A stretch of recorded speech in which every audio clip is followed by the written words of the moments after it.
Pro Group Management. Workers' comp that works for you.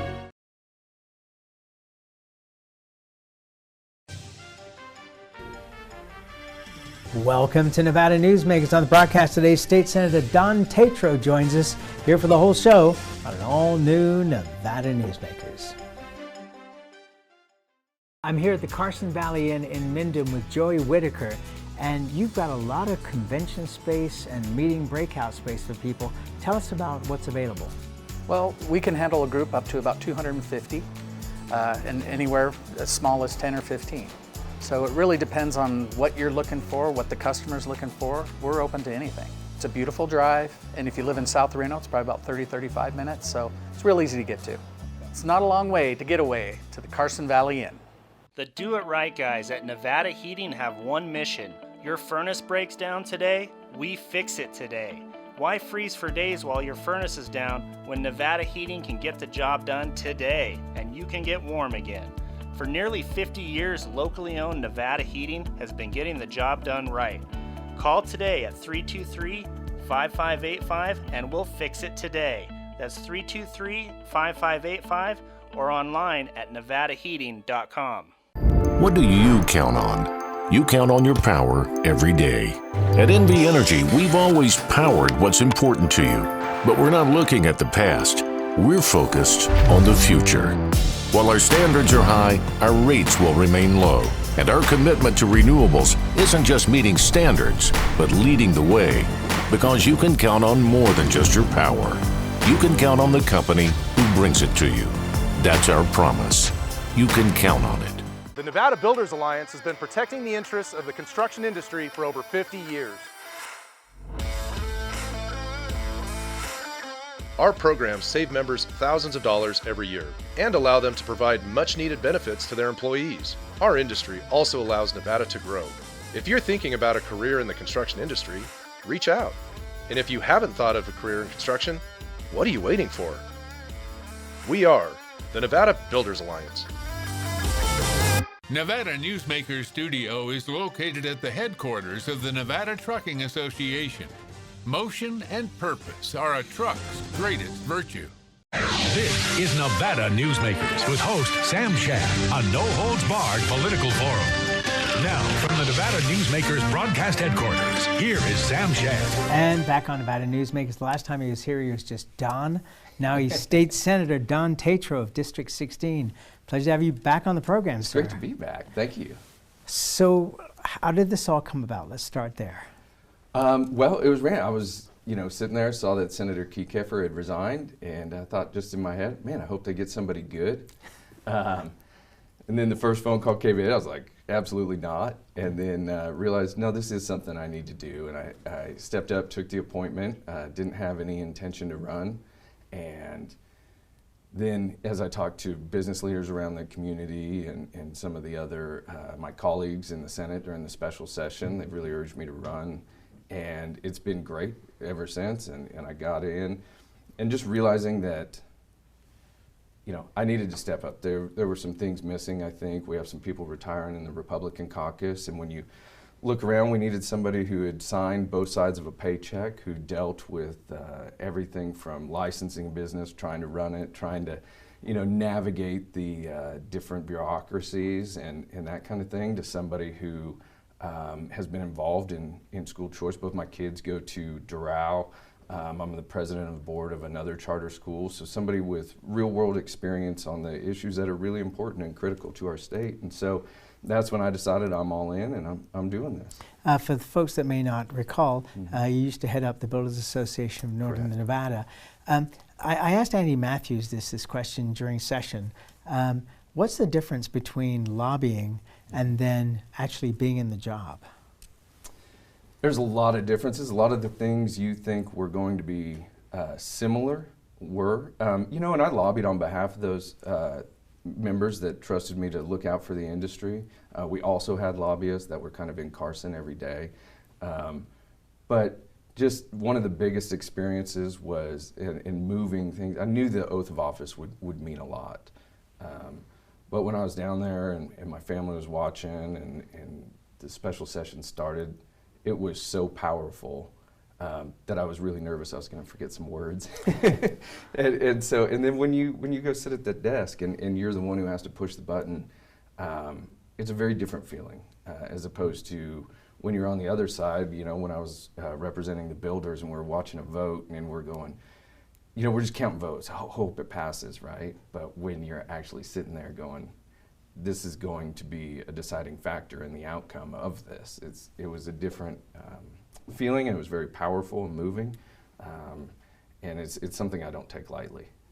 You know, it's interesting how sometimes things that we think are going to be just so suddenly become very emotional. I remember when I took the oath to become a citizen, and I was kind of nonchalant. It's like, it's great to be becoming a citizen, but it didn't hit me on an emotional level until everybody raised their hands and pledged allegiance, and all of a sudden it was real. Yeah. And you become very emotional. Let's take a break. We'll come back and we'll talk about some serious fiscal issues after this time out. Can't do it. Stupid, like my mom. We can't do anything at Mommy's because you won't pay child support. Dad said you cheated, and he's not even sure he's my dad. Mommy said you left both of us, so she isn't gonna let me see you. I look just like my father. I'm divorce attorney Marilyn York, and I may represent men, but hate has no gender, only casualties. Please, stop sacrificing your children in your war against your ex. The signs and symptoms of cataracts can start out small with subtle changes in your vision. So don't wait. Be proactive and take your vision into your own hands. If you're experiencing the onset of cataracts or just have questions, contact your eye care professional or call Eye Care Associates of Nevada today. Dr. Hiss has years of experience specializing in the surgical correction of eye disorders and has completed over 84,000 vision correcting procedures. At Eye Care Associates of Nevada, we'll change the way you look at the world. Serving Our Kids Foundation's mission is to serve homeless, at-risk, and food insecure children in grades K through 8 throughout Southern Nevada. During the pandemic, Serving Our Kids has seen a 42% increase in the number of children served, providing more than 4,500 meals to kids in over 100 schools weekly. Serving Our Kids is powered by community support and volunteers. To learn how you can help, visit servingourkids.org. This is Nevada Newsmakers. And back on Nevada Newsmakers, we continue our conversation with State Senator Don Tatro of District 16. He is running for re-election. Your opponent in the Republican primary will be here next week, so just to let you know. What did you think of the governor's State of the State? I thought it was an interesting venue to start with. And then, by the way, a copycat apparently of what Governor Newsom had done in California, where he also took an empty stadium. Well, it's becoming a terrible trend that we're following a lot of their footsteps, and whether it be mask mandates or anything, we should never be going second to what California is doing. We should be leading and probably doing the opposite in most instances. So it was interesting. There were a lot of points that I disagreed with, or something that I need to see the further details in. I think it's great. Well, for example, example is housing, right? And there's a lot of dollars he's going to make available for housing.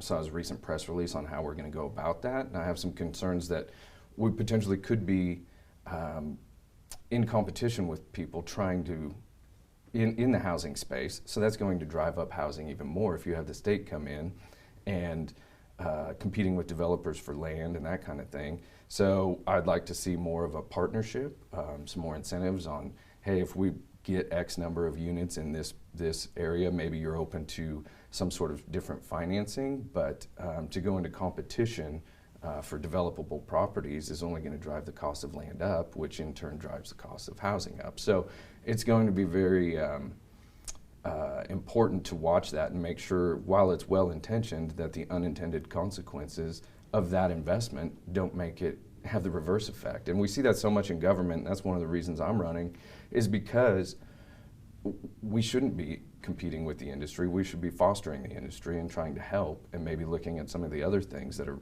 increasing the prices of housing. So that was an area that I thought was very difficult. I thought the comments on the Second Amendment were questionable at best, and we need to... Which particular ones?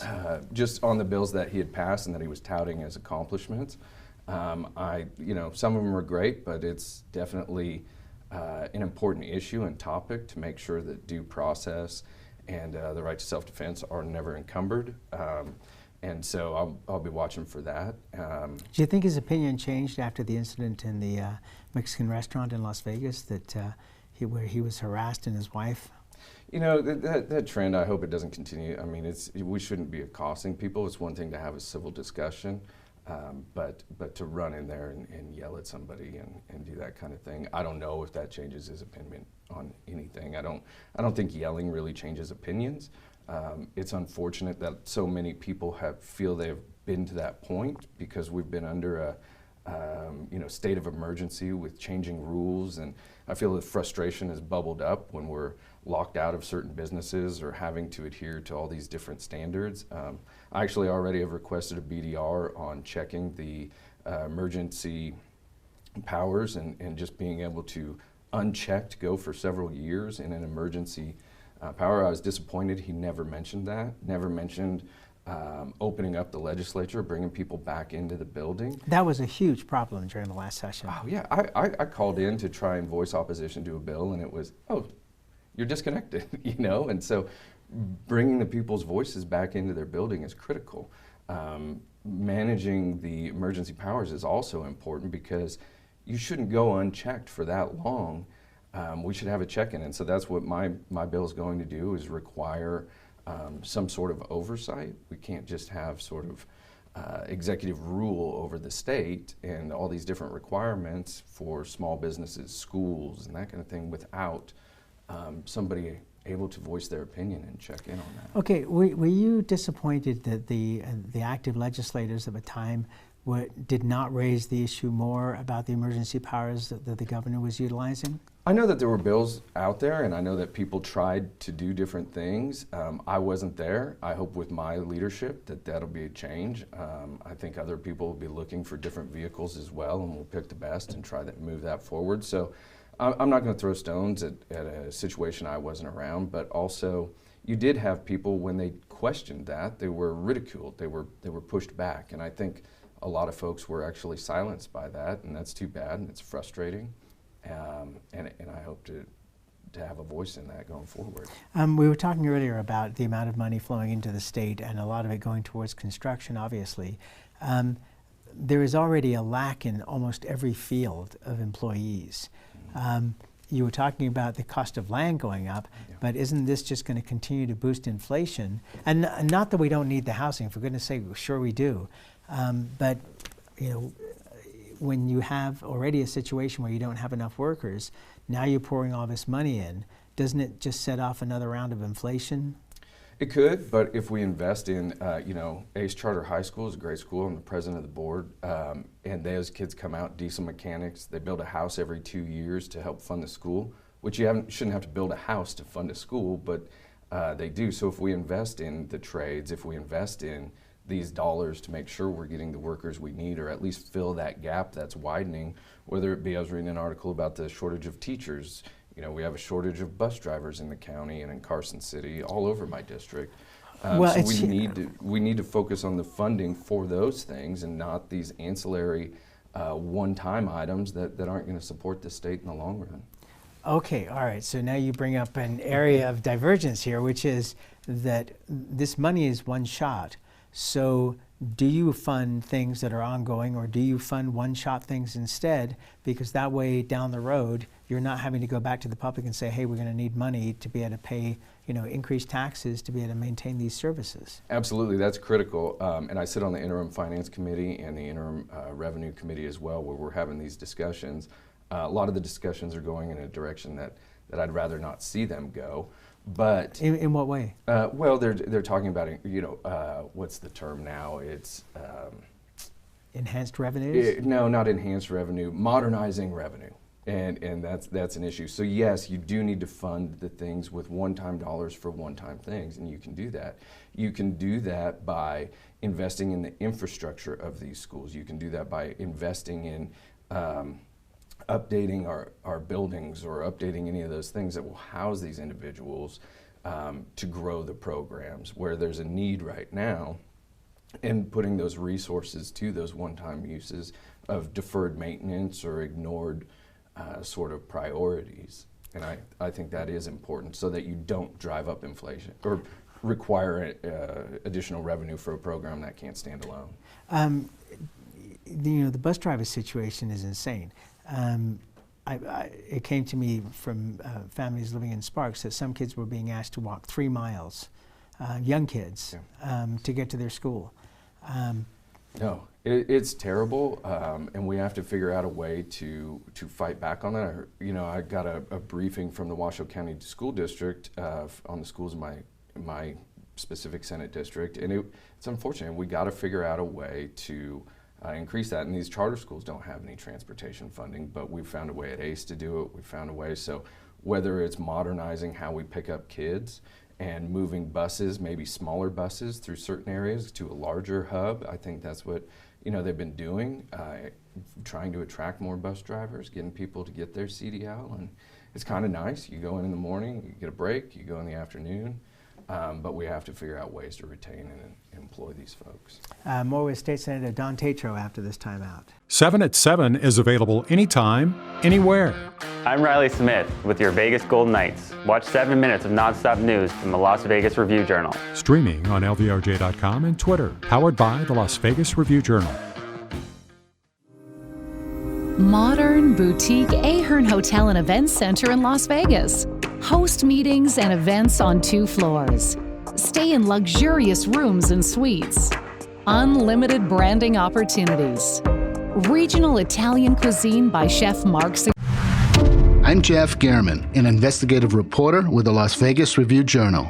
I'm your guide for Season 2 of Mobbed Up, The Fight for Las Vegas. You're in with every gangster and hoodlum in the United States. I don't go for that, Mr. Kennedy. I don't go for that kind of action. I was on television accused of fronting for the mob.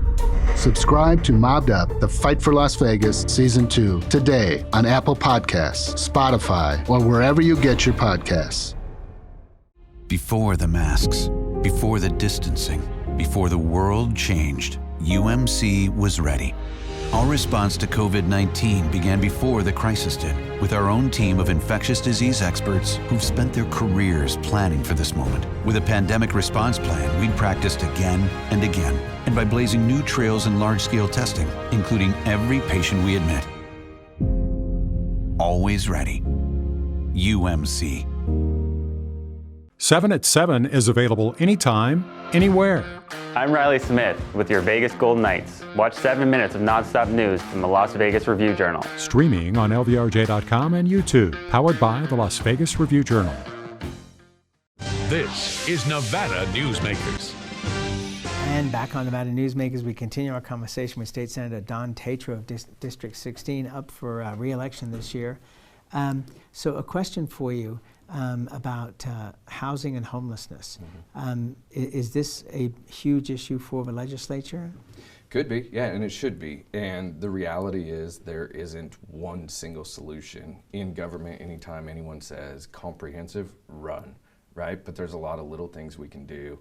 And investing in mental health, making sure we have the right programs, and preventing a lot of the issues of addiction and that sort of thing is critical to stopping the increase in homelessness. Just throwing money at the problem isn't going to work. It's going to take significant investment, but it is an issue. You know, I've been hearing this for 40 plus years. Yeah. I mean, seriously, when I first started in news in 1980, mental health was one of the big issues that nobody really wanted to talk about. I think Randolph Townsend was one of the first people to really jump on that bandwagon. Yeah. Well, I mean, my dad, I lived it. He started mental health court as a judge in Carson City because he saw the need that these people were going in the traditional system and it wasn't working. It was just the recidivism and people just constantly getting in trouble for things and not getting any help they needed. So he started mental health court, and that is a critical function in law enforcement and the court systems to be able to look at these individuals and understand that they're not like the other population, excuse me, and need to be treated like need treatment in a different way. And so we need to find that, and that's not getting rid of enforcement. Crime's on the rise, and I think that's because we've diluted a lot of the punishment, so now there's not the enforcement part. So we've taken away some of the traditional barriers of people getting into low crime, and they find themselves in circles they shouldn't be, and that also leads to addiction. So the dilution of those things is significant, and I believe that's why we're seeing an increase in crime. And back to the homelessness and housing, we need to be a very difficult place if you're going to be homeless and you don't want help.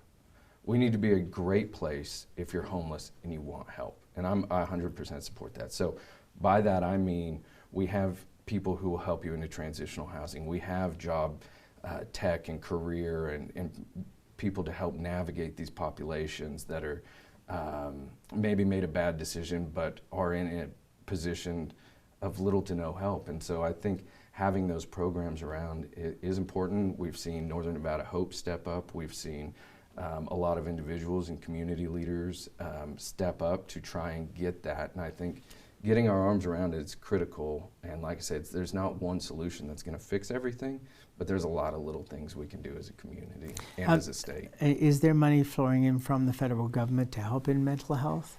There's some dollars that are going in mental health. I don't know, it seems like federal government money's flowing in from all directions, and we need to make sure we slow down, look at the programs it's going to, and that it's helping the areas that this state needs and not just helping because, hey, this group wants X and they were big supporters. We need to make sure that those dollars are going to effective resources and individuals. Do you think there's too much money flowing into all the states? I think there was originally, absolutely, and that's why inflation's at an all-time high, right? I mean, it's been great to prop up certain things here and there, and you know, going through a pandemic, we're not seeing that, but I think a lot of things could have been done to where those federal resources wouldn't have been needed as much, and the reliance on federal resources is can be a detriment if we like I say, compete with other industries or create a bunch of programs. They're going to need long-term funding with short-term revenue. That just doesn't work. It's a recipe for disaster.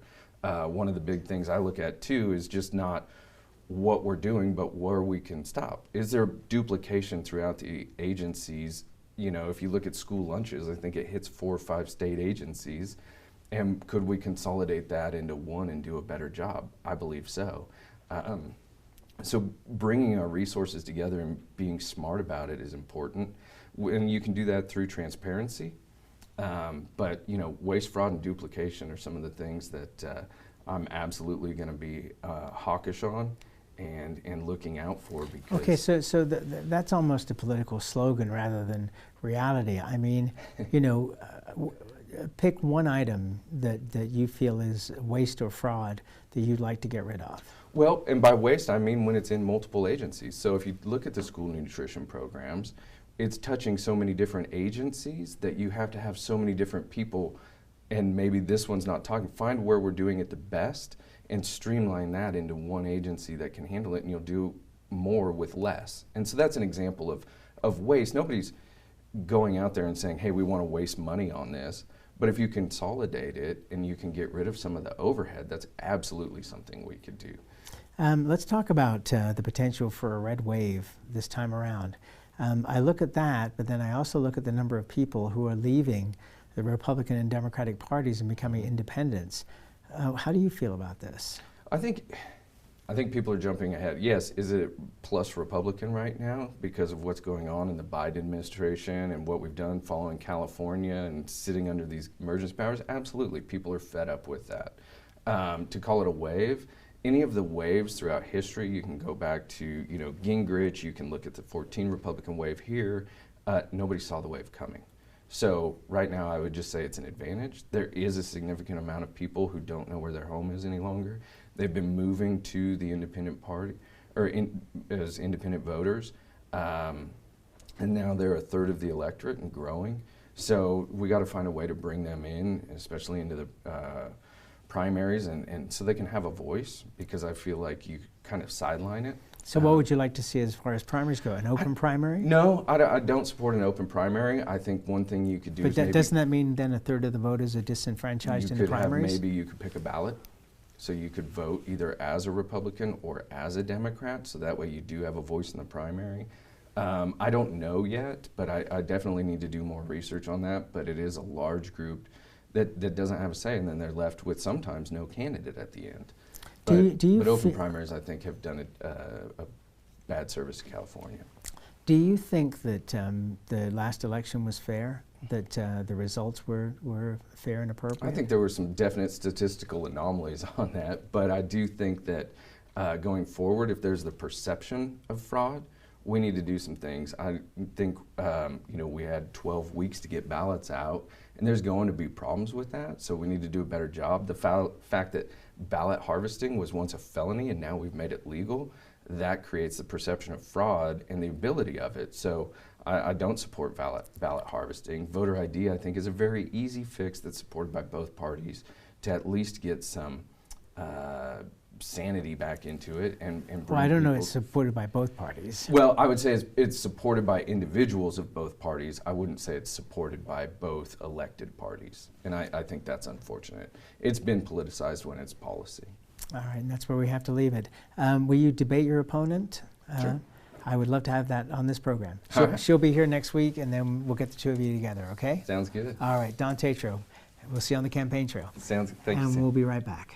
Brian Culpa Photography was born in the rolling hills of Massachusetts, and now he can help you experience the stunning beauty of Nevada in a whole new way through the power of flight. Flying has always been a passion for Brian, and at Brian Culpa Photography, he can make your imagination soar. Brian has the creative mind and tools to tell your unique story. Experience the bird's eye view at brianculpaphotography.com. As you know, Reno is booming. Toll's Development Company is helping it grow with insightful design and development, building community with every project, adding beauty, adding excitement, emphasizing our shared humanity. Reno is becoming bigger. Toll's Development is helping it become better, more livable, more enjoyable. To learn more, go to tollsdevelopment.com. tollsdevelopment.com. Safety. We all think about it. You think about it when he buckles in, when you check your mirrors and put away your phone. RTC thinks about safety too. In fact, we create it. Center turn lanes mean fewer blind spots. Bike lanes keep cyclists and you safe. Roundabouts reduce injury collisions, and all these crosswalks are designed to keep families like yours safe. Safety is your priority, and it's ours too.